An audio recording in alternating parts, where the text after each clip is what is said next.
Now, going back to where we had picked up before, um, in we had left the story that Tom Douglas had become sort of a hyperactive student in college, where he would study during the day, run the cab or the bus line, whichever one they were needing help with, through the evening, delivering people all around town, and then coming back to the dorm to do his studies and that kind of stuff, to ready to start a new day the next day. It was something that I have said through the years, that I've always done two things at the same time, almost through my entire life. Well, Tom Douglas was one who did three things all the time. He was sort of a kinetic individual that was just seemed to have no end to his reservoirs of energy. And so he had met in his second year a beautiful red-headed lady from Indiana, Betty Janice Wygant, who was just coming in as a freshman. She was 5 years his junior, because he had worked so many years in the timber during the war period. The lumber industry that supplied timbers for the coal was considered a strategic industry. And so everybody that worked in the lumber business that supplied the timbers for the coal mines were given deferments from the draft. They didn't have to serve in the war effort overseas, because they were providing the resources for the war effort here. And so there wasn't anybody from the family, the Douglas family, or anybody that worked in the timber business that was given draft notices, because they were all deferred, because they were in a strategic industry. That also meant several things that were a part of everybody else's life during the World War II, because everybody was on ration books or ration coupons. Gasoline was rationed. Tires were rationed. Just about anything that you would really want. Cars were rationed. You couldn't go and get just any car you wanted. You couldn't go shopping and just say, well, let's see what's available. There were limits, because all of the industries had been focused to produce for the war effort. But when one of the tires on the truck that delivered the lumber went bad, my dad went to the rationing people and said, I need a tire for my delivery truck. And they said, just go down and pick one up down at the tire store. Well, he got down to the tire store and realized that the other front wheel was just about as bad as the original one that went bad. And he called the guy up and he says, I'm going to need two tires. He said, just go ahead and put them on. Yeah, we'll just give you permission. Nobody could just go and get two tires anytime they wanted them. You had to go through the rationing process. And so they had pretty much free rein to do what needed to be done to keep the materials flowing during World War II, which gave them sort of a privileged status in the community. Other people would be stranded at home without gasoline until the next time the rations came around, and that never stopped the Douglases from being able to deliver the lumber that they needed. One of the other things that they did, very interesting changes in the market as things went along. We talked about how they delivered for the rail lines, railroad ties and that kind of stuff, for the mines, other industries, for the building industry and that kind of thing. But one of the things that we exported were railroad boxcars. They ordered, the lumber operation Meade Douglas ran, 2.5-inch thick slabs of oak and ash to make into the floorboards, the flooring for boxcars. So they would close these in as freight boxes for a railroad train. made out of wood, but the flooring had to be very strong, very, very durable, so that they could load in their coal or steel or wheat or bags of feed or whatever it was, and they had enough stability that they could get in there and load those cars with all this material over a long span of time. Well, you say, well, where would they export them? They put them on ships and sent them to Russia.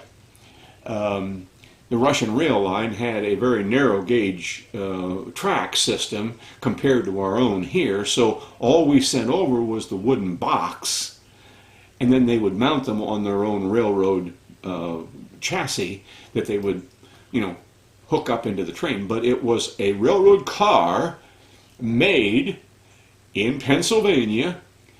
Russia doesn't have the same kind of huge forestry products available like they do in this country, or they did at that time. And so we exported a lot of railroad cars to Russia. And a lot of them had Douglas oak and fir or oak and ash and hickory floors cut out of the hills of Cherry Tree, Pennsylvania, and shipped over there. They were our allies in World War II, and they needed freight cars to be able to manage all the things, and so we provided the cars for them to be able to run their rail systems efficiently, have enough for all the transport of all their tools, equipment, and troops. So that's just an interesting part of the process as well. Okay, now back to Tom Douglas. We're going to start this story again. This is the beginning of the story of the ministry of Thomas Meade Douglas. And you really can't talk about the ministry of Thomas Meade Douglas without talking about Betty Janice Wygant Douglas, because they were a matched pair. My mother had been a lifelong desire to become a nurse, and she had gone down to Ball State for her first year of college to try and do her preliminary education to become a nurse. When she went to Ball State, she stayed with one of her aunts of the Wygant family, and had her first year of schooling. At the end of the first year, her counselor said, "Betty, you just do not have the temperament to be a nurse. You just do not have the correct kind of personality and gifts to become a nurse. So we think you should become a secretary or something in the clerical way rather than a nursing student." And she was pretty much crushed by that, as a young person would be after having had your heart set on something like that. So in her second year of college, she left Ball State, which was a fairly expensive school in comparison, and she began to attend the college that was supported by and was sponsored by the church that she was attending. She was attending the Oak Grove Church just south of Columbia City, Indiana. And the little farm that Art and Elva had developed after the Depression was just a couple of miles around the corner over toward Coessey. She'd attended Coessey and graduated from Coessey High School and attended the Oak Grove Church. So when they said, well, why don't you go to our church school, our church college, over in Findlay, Ohio, and you can get your education over there more reasonably. So she began to attend Findlay College in the fall of her second year. And so that's where she met Tom Douglas, because he was in his second year in college, and he was pretty much of a catch. About everybody liked Tommy Douglas. Folks back in Pennsylvania, he did some dating while he was out there, but he was not ready to settle down, let's say, while he was in the Pennsylvania environment. And he got out to college, and he was very active, very busy, very kinetic, I'll call it. He was always moving. And somehow this wonderful red-headed gal from Indiana caught his attention. And he thought that she was pretty special. She must have thought that too. He was special. She actually came home to Columbia City to talk to her mom and dad, Art and Alva Wygen, and said, I found this guy I'd like to marry at school.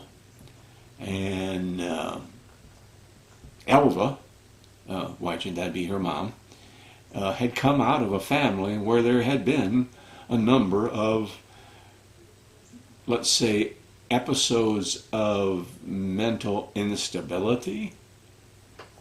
Can I say it that way without hurting someone's feelings? Yes. Her older brother committed suicide after threatening to do it almost his entire adult life. Left behind a wife and 2 small little girls. One of their uncles died as an inmate in the insane asylum for the criminally insane. Her grandmother and grandfather on that side had some sort of severe problems and orphaned 4 small children. We don't know the details of that. It just sort of all of a sudden happened. But the family was so devastated about it that no one in this very large extended family was willing to take in the 4 children for fear of, it might be communicable or something. Anyway, so there's that little thread that goes through the family history. And so Alva, her mother, when she heard about this and she found out that he was from Pennsylvania and she hadn't met any of his family or anything, she yelled, "Well, you don't know anything about him. Do you know if there's even mental illness in his family?" Which, years later, after Dad had taken care of her for about 25 years in his own home, trying to keep her stable and together, you kind of just scratch your head and say, well, she should have been worried more about Betty's family than she was Dad's family. But they decided they were going to get married. And they didn't have any money. They were college students, just like college students always are. And they couldn't rent a big hall, and they couldn't rent a big thing, and they didn't have any money to buy any special things. So Mom made her own wedding dress. She was quite a seamstress, and she made her own wedding dress. And Dad borrowed a few dollars from his father and bought himself a suit of clothes. And they just had a wedding in their church.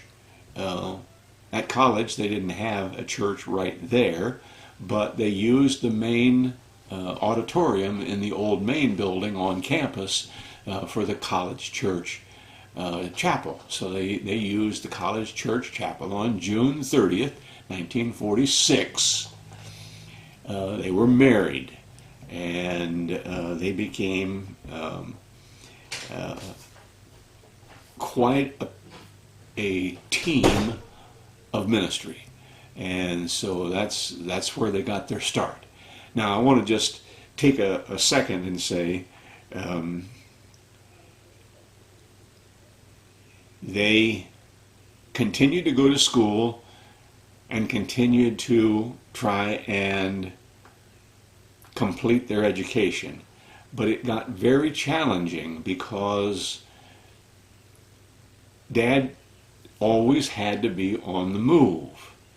So in 1946, the Indiana Conference came to college, and they were looking around for some of the pre-seminary, pre-ministerial students. Would you like to do something to start a new church, do a church plant? And Dad voiced his interest in that. When he was called into the ministry, he had this tremendous sense that he was going to be an evangelist. He was going to be one that was an encouragement, a messenger to the larger community about the grace and the love of Jesus Christ. But you just don't jump into that as a 26-year-old young man from Pennsylvania, only halfway through your education. So when he had this opportunity arrived from Indiana Conference, they said it's 90 miles from Findlay to Fort Wayne, Indiana. And we've rented a school building, and we're going to try and build a church, build up a congregation there so that we can start a new church in Fort Wayne. And so Dad and my mom signed up. Every week they would get in their car and drive the 90 miles over to Fort Wayne, preach, do whatever needed to be done over there to take care of that congregation, to try and build that family, then drive the 90 miles back and continue to school, continue to drive the cab and the city bus, and do student. But you see how crazy this started to get, all right? So it got sort of not so. All right. They worked on the Anthony Wayne Church to build that up, to try and build that congregation for almost a whole year. At that point, the church was doing fairly well, and so the president of the Indiana eldership, they called it back then, took over the Anthony Wayne work. His name was Alva Kloppenstein. Alva Kloppenstein took over that work, and Dad began to start looking for a place to serve. So two individuals that had been classmates, Olin and Ethel May Anglin, had been students in Findlay College. They returned back to Indiana, to a place called Nappanee, to find that the church back home was looking for a pastor. They had been served by a 90-year-old man that they loved very dearly, and he was almost completely blind. He couldn't drive anymore. So people in the church not only let him live in their homes to take care of his physical needs, but they drove him around to do his calling and all the other kinds of things he had to do. But it was a very strange solution for a rural congregation 7 miles from just about every little town or burg, out in the country, away from everything. And so they were looking for a pastor. And Olin and Ethel May said, we know this guy that we were in school with. His name's Tom Douglas, and he might come out here and serve this church at what was called Mount Tabor Church of God in south of Nappanee, Indiana. So they called Tom Douglas, and he came out. And on August the 20th, August 20th, 1947, they ordained my father to begin taking care of the Mount Tabor Church in Indiana. Now, they had a parsonage in town, and the little frame church out in the country, very rural. Let me give you a little bit of the evaluation of where they stood. In 1947, you're still in this post-World War II environment. Industry has now switched over to consumer goods, so people were able to buy a car that they couldn't buy before. They were able to buy some furniture and some things that had been, those kind of purchases had been postponed. People who had recently gotten married were living in small but sufficient living quarters. Lots of babies being born, lots of changes going on as the guys came back from the war. But if I could take a snapshot of that 1947 Mount Tabor Church, you have to realize that it is setting right in the heart of Amish country. Amish and Mennonite, very, very tightly conservative, very protective of their culture, of their community. They had a very high respect for staying consistent and unchanged, untainted by the world. They had customs and expectations, a worldview that came out of that extraordinarily cloistered environment. Churches back in Pennsylvania were worshiping every Sunday with all of the hymn numbers slid on a board in the front of the sanctuary of what they were going to sing.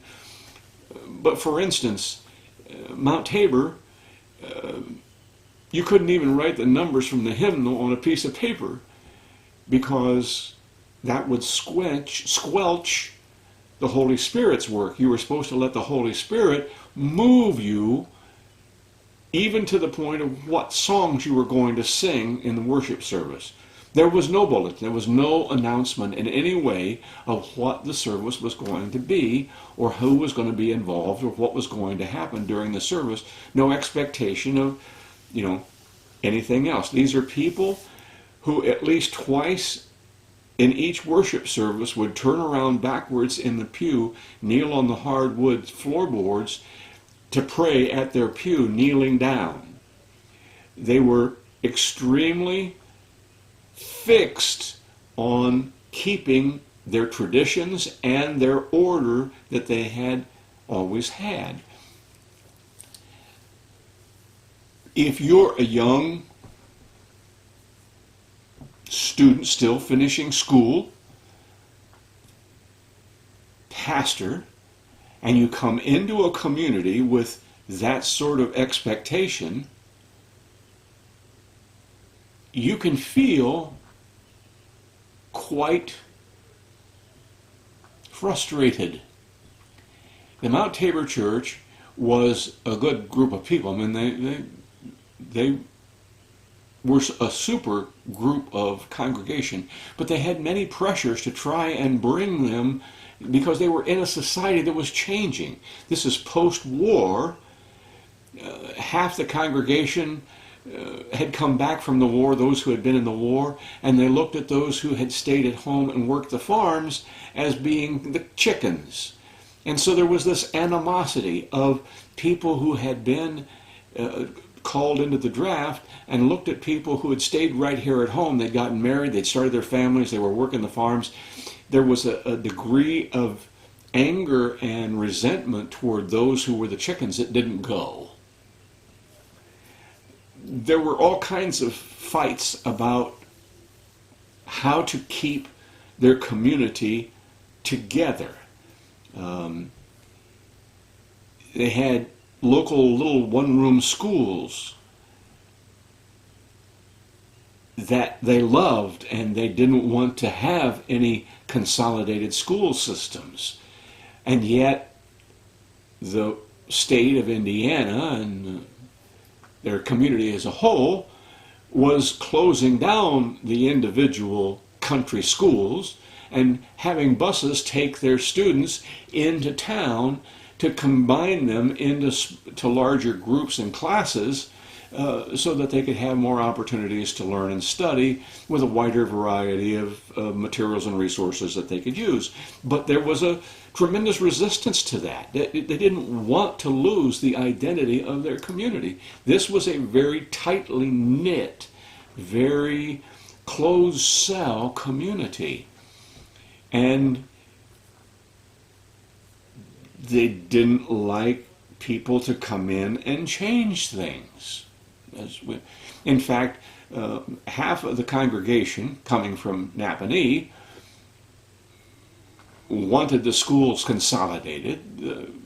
Half of the congregation living around the church, 7 miles south of town, wanted them to maintain their local rural schools, local schools. And so there was a lawsuit where these people in the church had signed on to a lawsuit to try and reverse the decision to consolidate the schools, and these people on this side of the church had filed a lawsuit counteracting the first lawsuit to say, yes, we do want to consolidate the schools, and you can almost take the church right down through the middle and say, just on the issue of where the kids are going to go to school, there was a tremendous divide on discussions and arguments and all kinds of things. Now, when Dad got in there and realized what he was facing, he basically said, okay, you can go to court, you can talk to the judge, you can do anything you want to 6 days of the week, but on Sunday, nobody's going to talk about that here in the church. We're going to keep the school system outside of the church. But the reality was they were in a time of real social reorganization. Just their physical plant, okay. This is not complaining. This is simply telling the story as it was. The physical plant was a little wooden box that sat over a tiny hole in the ground where the furnace was down below in a kind of a half basement. And the only water system, restroom systems that they had were the privies that sat out back along the fence row, along the cornfield behind the church. There really weren't any classrooms. They turned the furnace room into a sort of a half classroom downstairs. You kind of keep your head down when you were down in there. They didn't have any other facilities. It was just, you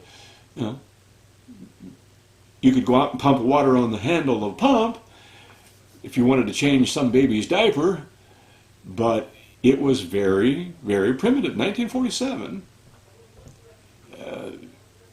you would say, well, that was normal for that time. That's normal, okay. But they had a lot of customs and a lot of expectations that were just, they seem odd to us today.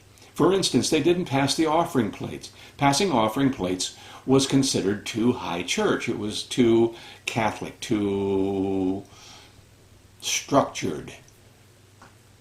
So they had this system where if you had your offering that you were going to bring to the church on Sunday, you'd put that offering, usually cash, in the palm of your hand. You kind of hold it like this, and you would kind of look around the church when you got in, and you knew which ones of the men of the church were elected to be deacons, and you would whisper to somebody, okay, who has the sanctified pocket this week? The sanctified pocket. Well, they would point to one of the deacons, and they would say, there's Olin Anglin. He's got the sanctified pocket this week. Okay? And so you'd go over to greet Olin Anglin with your hand holding your offering, and you would reach out to take his hand, and in the process of shaking hands and greeting him, you would slide the bills into his hand, and then he would take that and put your offering, without even looking at it, see what it was. Left hand's not supposed to know what the right hand's doing. Slide that into that one empty pocket that he had, and everybody who came in would ask the same question. Who has the sanctified pocket this week? Oh, Olin's got it. Okay, then we go over and greet Olin, and we do this exchange, and he'd stick that in there. Nobody knew what anybody gave. Nobody knew whatever, there was no tithe offerings. There was no financial reporting. There was nothing like that that we would consider normal today. It was the sanctified pocket. Plus, if you were brand new and you came into the church, you wouldn't know what question to ask. The question about who has the sanctified pocket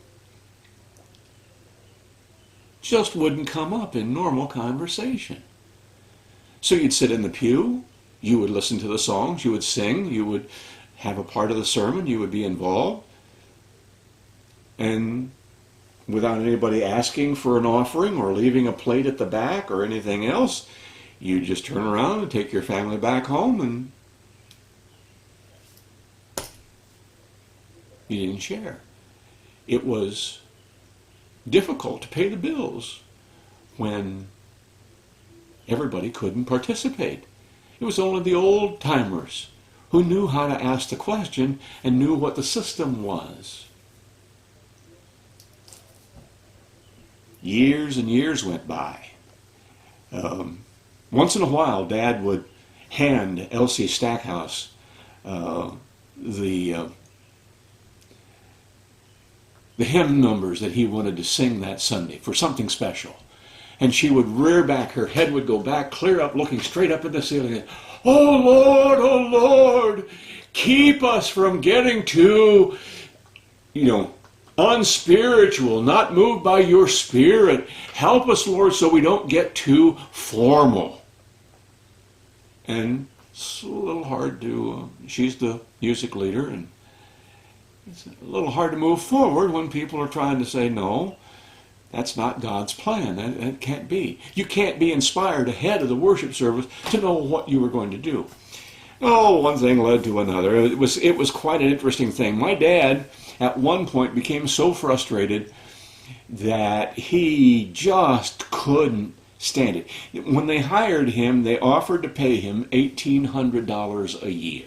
That was his wage, $1,800 a year. Don't know exactly how it was paid, check or cash, or monthly or weekly or bi-monthly or whatever, but it was $1,800. And he worked for $1,800 a year for a number of years.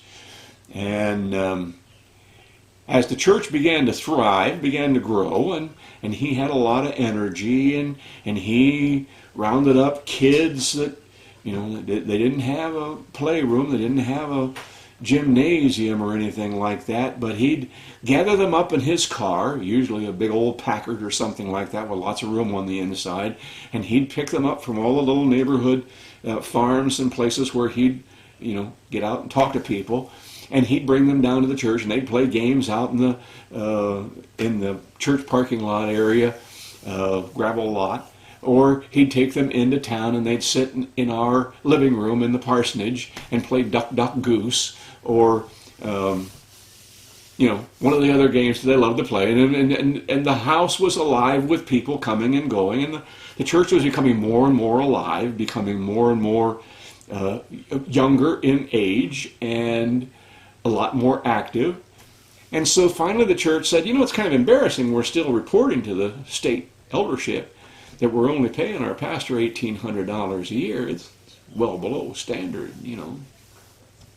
He came in as a college student. He's still getting a course or two now and then from Goshen College or Olivet or, someplace, or driving back to Findlay for Weinbrenner Seminary. Driving 130 or 40 miles back and forth each way to go to school. It's kind of embarrassing that we're still paying student pastor wages. So they got together, the leadership, and they came to the state conference one year, and they said, it is our pleasure to announce we're giving our pastor a $400 a year increase in wages. We're going to jump it from $1,800 to $2,200 a year. And everybody, yay, wonderful, thank you, you're doing great. Then they got back home and they started wondering, how are we going to pay that much more each year?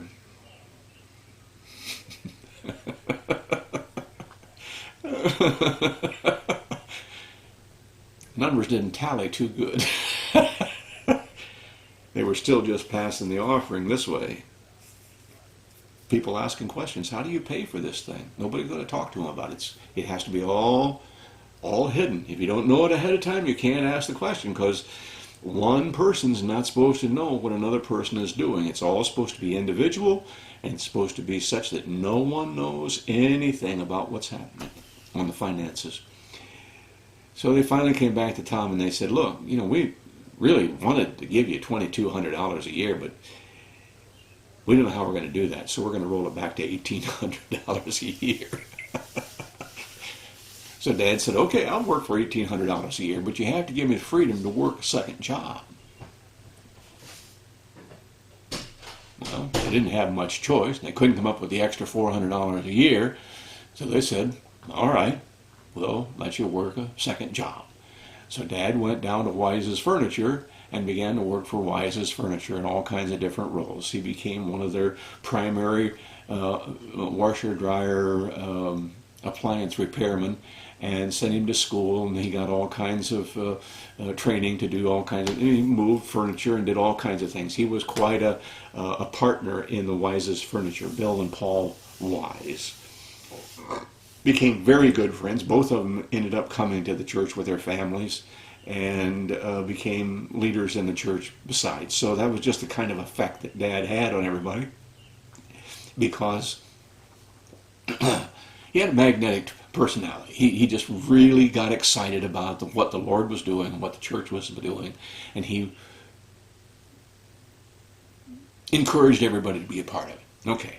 And all of a sudden, then you start thinking, all right, now, what are we going to do with all the changes that are happening at the church? We got kids coming for Sunday school. We don't have a place to put them. What are we going to do? Well, somebody said we could dig out underneath inside the foundations of the church, and there was a wing that was stuck on one side. We could dig that out, and we could actually make more classrooms down in a basement area if we redid the structure underneath that part of the building. And so they went ahead and they expanded some of those downstairs rooms, dug them down a little lower, made it so that they could get in there and make them a little more useful. Okay. Well, Dad said, it's to the point where everybody else at home has a bathroom inside the house. They can go and use the bathroom whenever they need to. But you come to church, you have to go to the privy out back. In the middle of the winter, that's really uncomfortable. And people are going to have difficulty coming out here to the church if we don't provide them any more services than that. Well, you're right. So they decided, well, on the end of this wing that sticks out the side of the building, we'll make an addition on there so that there's a men and women's bathroom, and we'll actually put on another room addition so that has a window back there, so when these ladies come with these new babies that are coming, we can have a place where they can be a part of the worship service. Yes, it's clear at the back of the church, it's clear, but at least it gives them a chance to go in there and take care of their little infant-type babies. And that gives us more space that we can dig out underneath for more educational wing. So I can still have a picture in my head of people down underneath the church digging in that, well, because water table was pretty close to the surface, and it filled the basement with water to the point it just became a muddy mess down there, and they had to slug this mud and sludge out from underneath the church to try and get the basement dug out. It was quite an event. And the church began to continue to thrive. People coming to the church would realize that things were happening, that there was more and more activity going on. Parking became more and more of an issue. They're out along two-lane roads, gravel roads, back and forth, sitting right at an intersection in the joint between two. Now you've got cars parked along the weeds on both sides of the roads on the way coming in. Sometimes it gets so full in there that there's not even any more seating, so people are actually sitting in the windowsills of the church, trying to find a place to sit. So the question is asked, how are we going to handle all these people? How are we going to handle all these new people that are coming out to attend the church? And they had just built a dining hall at the Bear Lake Camp, a cinder block building, fireplace in one end, kitchen in the other end, nice big steel frame windows, everything all fixed up, quite modern looking compared to the old wooden dormitories and things that they'd had. were using for camp buildings.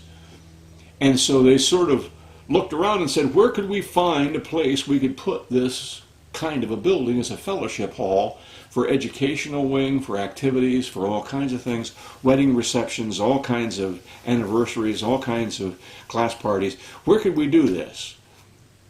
And so Hud McEwen owned the farm straight across from the front door of the church, and Hud said, I'll donate that corner property if we want to put a fellowship hall in over there.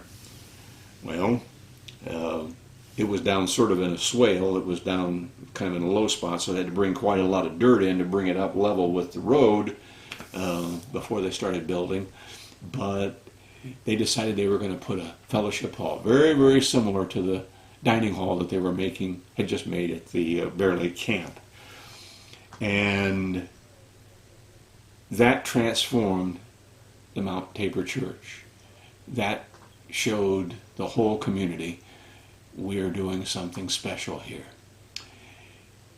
You see, in 11 years, Dad had come to the realization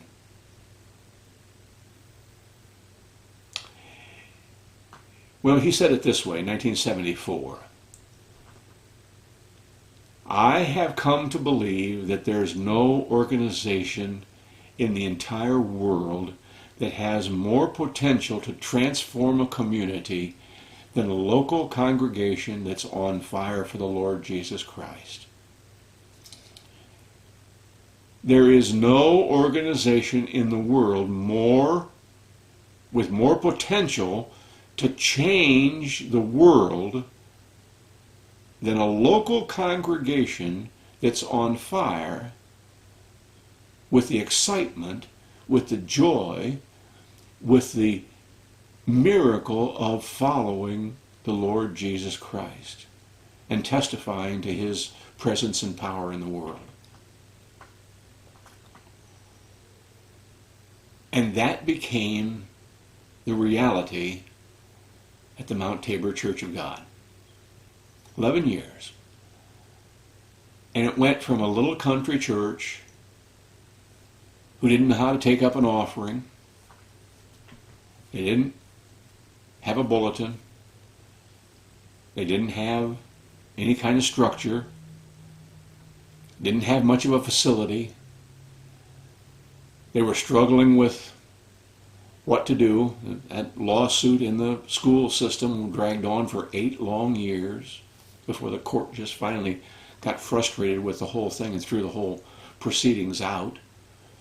It was already consolidated. That was a done deal. A bunch of the hassle about people who were the yellow bellies had all passed away because there were a lot of people that served in the war effort that didn't actually carry a gun, and that became sort of a non-issue over time. There were enough younger people, enough different backgrounds coming into the church that they could begin to say, let's do some interesting things. So they had plays, they did special programs, they did VBS, they did all kinds of things that would never have been thought about in the original church. It was transformed over a span of 11 years. Of course, during that time, Dad was continuing to get education. He would go to college at Goshen. Goshen was a very conservative place. The college in Goshen was very conservative. So when he went driving up there in his big Packard, got out with his very nice suit on, he had a pair of saddle shoes. This was the late 50s. You have to understand, picture in your mind what a 58 or 59 Cadillac looked like with the great big high fins, the Plymouths and the Dodges with all the great big fancy fins and the fancy doodads that they came up with. Back in those days, if you wanted to really show yourself to be stylish, you had pink and black in your wardrobe. I had a pair of pink corduroy pants with black tabs over the pockets. Very stylish, very cool. and they even drove pink cars. Well, he would get out of his old Packard or whatever, and he'd had saddle shoes, black toes with pink over the saddle over the top. Kind of drive those conservatives over in Goshen kind of crazy, but he was able to consolidate enough, and he graduated from Findlay College with philosophy and psychology majors, and see, that would have been 1958. No, Bachelor of Arts degree in 1955. So he came to serve the Mount Tabor Church in 47, and 8 years later, in 55, he got his degree from Findlay College, Weinberger Seminary. So, I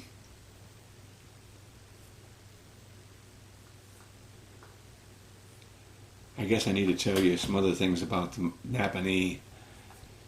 Nappanee was a fun place to live for Tom Douglas because he was still an entrepreneur at heart. Before he actually started working for Wise's Furniture, that took up a lot of his time, he fixed up a whole lot of cars. I mean to tell you, he became very, very good friends with a guy who owned a wrecking yard, a junkyard we used to call it. His name was Mike Gill, and Freddie Boggs, and down in Warsaw and that kind of stuff. They just hung out together with each other all the time. And Dad just wandered around in that junkyard for hours at a time sometime. Back when I was a kid, I'd go down there with him, and I didn't know which cars those were or anything else, but he'd say, "Now look at that. That's still got the engine and transmission, and now I'll bet if that engine runs, that would fit in this over here, and we could make this into this and this and this." And well, I didn't know any better. So he and Mike Gill, lifelong friends, Freddie Boggs and all of that whole group out there at the Speedway, at the dirt track at Warsaw and that kind of stuff. They loved building things and working together. He was very best friends with the Chevrolet dealer there in Nappanee. His name was Short McCormick. Dad felt like Short McCormick would make the very best disciple of Jesus Christ he'd ever known. And Short never would quite surrender to it. I mean, he was in a car accident that all but took his life. Took his eye. I mean, it mangled him up so bad. And Dad was right there with him through that whole time. And, but I'm not quite ready. Not quite ready. Short McCormick. And he had all kinds of friends in the car business and the thing. He actually started the West End Body Shop, and he was in partnerships with his brother-in-law, first husband of Bertie, named Jack Williams. And Jack Williams was a tall or a skinny kid that, had been sort of rowdy, different things. And he came to work for Dad at the West End Body Shop, and they fixed up cars and spray painted cars and did all kinds of fancy things to fix things up and do things and straighten out cars and that kind of stuff. So he had quite a reputation in town as a doer and a shaker. But he was everywhere in town. He knew everybody. He went to the coffee shops. He went out to the truck stop just out on the edge of town across there from Short McCormick's garage. He knew everybody. He was a social key player in the whole community. And he made a tremendous, tremendous impact on that community in that 11 years. There were people who criticized him for spending too much time working on cars or hanging out getting coffee up at the M&M restaurant or something. But that's the way you do ministry. You meet people where they are. You meet people in the lives that they lead every day. And in the process of meeting them, You touch them and you change them. He didn't go in there to preach to the wise brothers, Bill and Paul, and both of them were married to ladies named Helen. But just working with them had a transforming effect on those families. You see, there is no organization that has the potential of changing an entire community as much as a local congregation that's on fire for the Lord Jesus Christ. So you don't go just to serve that church. You don't go to serve that little group of people. You go to serve that community. You go in there to change the way everybody does something. Everybody takes care of things. And whether it's a chance to have a funeral for someone who didn't come to the church, whether it was bringing someone into vacation Bible school that never had been inside of a church building, whether it was taking a person who'd grown up Catholic and was told that anybody that went into a Protestant church was probably going to go to hell automatically, and you bring them in to help with doing the craft work and things for Bible school.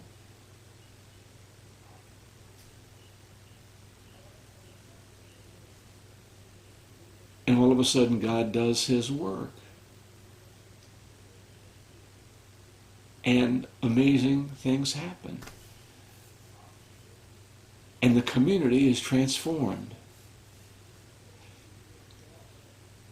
1947 and 1958, 11 years, Dad took care of the Mount Tabor Church. They'd grown to the point where the church was too small. They couldn't really fit in the church anymore. The basement was full of classes. The fellowship hall that they'd just finished across the street. Extra parking and all kinds of things to try and get some cars off the highway. The church was thriving. It was an exciting place. There is no organization that has the potential for transforming a community as much as a local congregation that's on fire for following the Lord Jesus Christ. 1958, Dad received a call to become the pastor at the Leadwood Church in Leadwood, Missouri. That was quite a shock.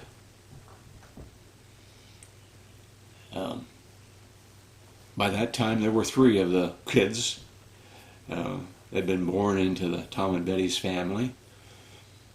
And we packed up and moved to a brand new place in a brand new community.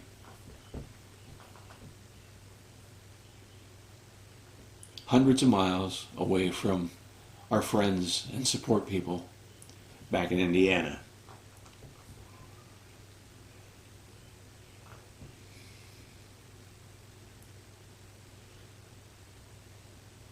And that became the 4-year adventure in Leadwood.